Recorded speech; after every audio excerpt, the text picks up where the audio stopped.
Assalomu alaykum.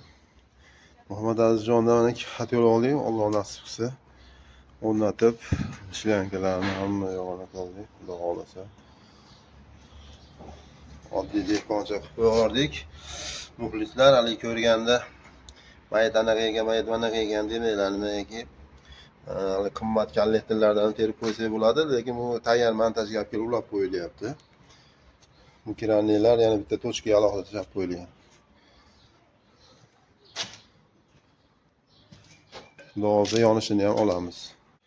Mana bular motorga ishlaydi. Qator bu yoqqa doğru ketgan zal. Bu ichkari zal deylar. Samoxod ekan.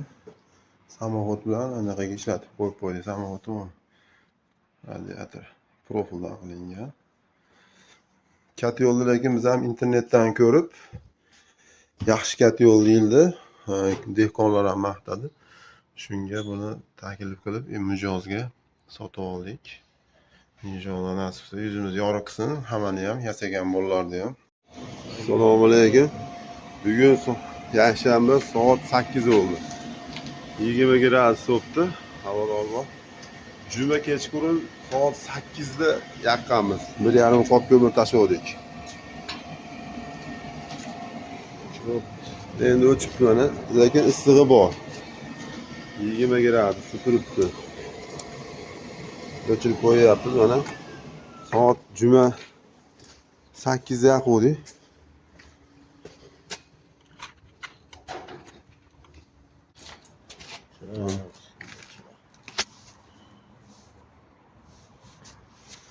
Mana shu qopda axlat.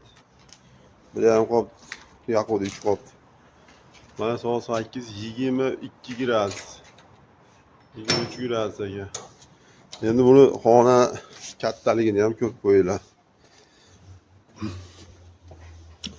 Xona mana shu zalga.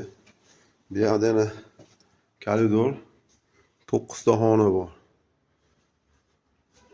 Mana shu xona mana iliq turibdi hozir. Avvalolloh. Hayır. Eshiklar ochiq lekin, eshik ochiq bo'lsa ham iliq. Soat 8 oldu. Cuma günü kechqurun 8:30 da yaqqanmiz. Bugun yakshanba tong 8.